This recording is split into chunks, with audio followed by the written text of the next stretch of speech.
welcome to the city of York. Tonight we meet the film director who turned tragedy to hope. There's music from Star for a Night winner Mark Herrins. And what's the connection between an Afghan war zone and a cup of coffee in York?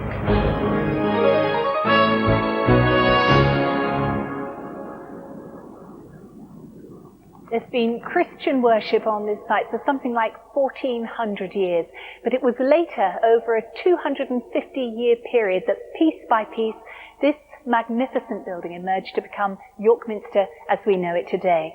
And it's to the Minster that people from all over the city of York have come this evening, ready to start with a great hymn of praise. Crown him with many crowns.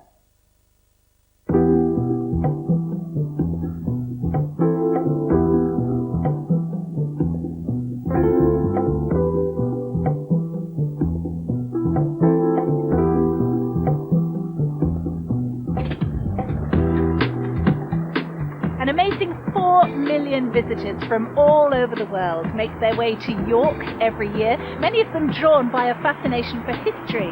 This is a medieval city, but it seems that around every street corner you'll find that the Romans or the Vikings have been there before you.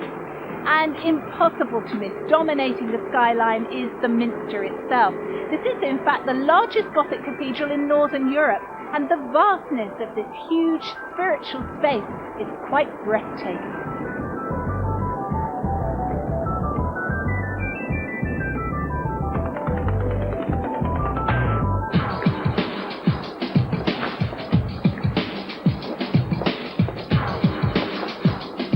I work in a church where thousands of people come in every week, and the only day we're shut is Sunday. But it's a church with a difference.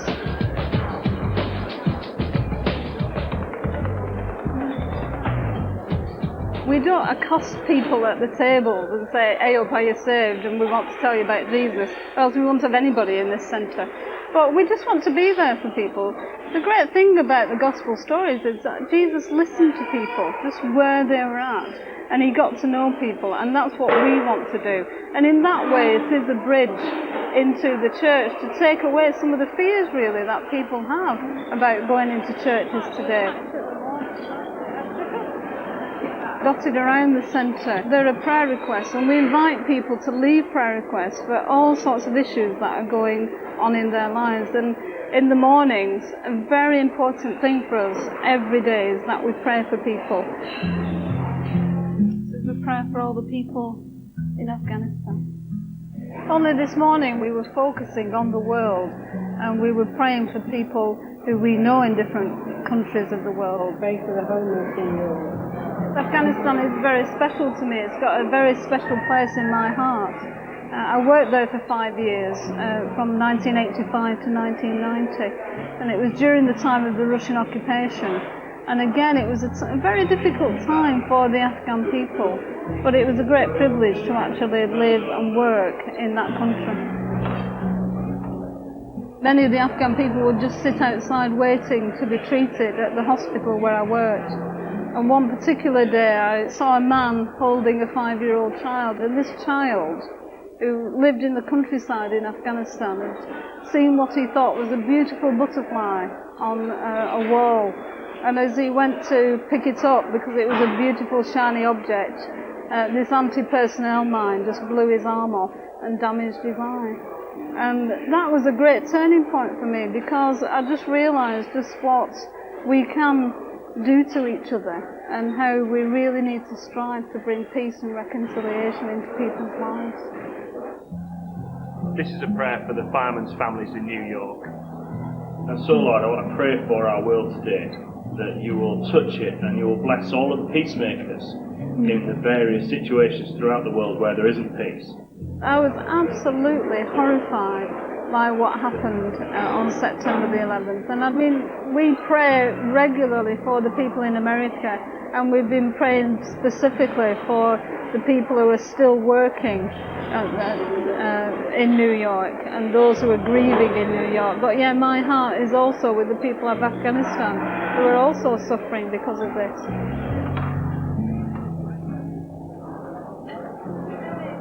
Well, people say it must be very tame living and working in York, in England, instead of Afghanistan. But people come in with all sorts of, in a sense, war situations in their own lives. So it's a greater challenge now in the 21st century to share God's love in England and in the British Isles today, because I think if ever we need to know God's love, it's here in this country as well.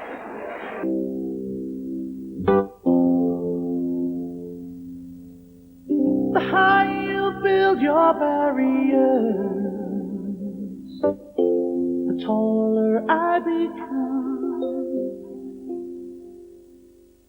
The further you take my rights away,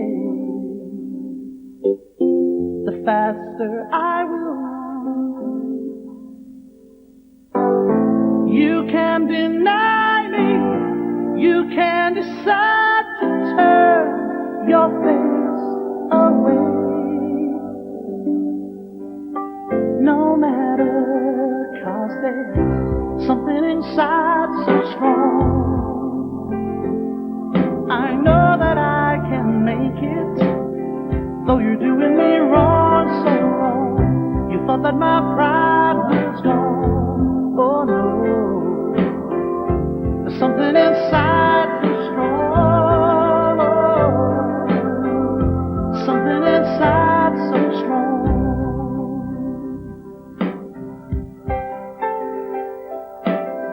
The more you refuse to hear my voice, the louder I will sing. You hide behind walls of Jericho. Your lies will come tumbling.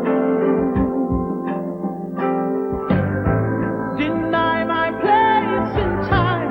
You squander wealth that's mine.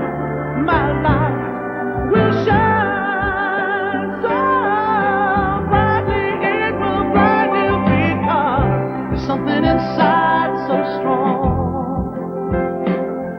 I know that I can make it, though you're doing me wrong, so wrong. You thought that my pride was gone.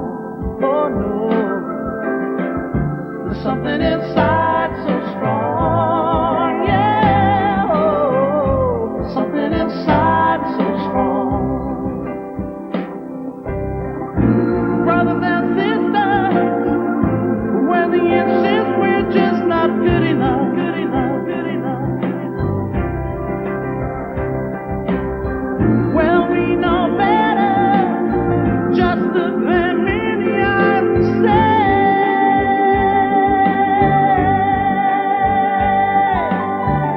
we're gonna do it anyway. We're gonna do it anyway. There's something inside so strong. I know that I can make it, though you're doing me wrong, so wrong. You thought that my pride was gone. Oh no, there's something inside so strong. Yeah, there's something inside so strong. Yeah, something inside so strong.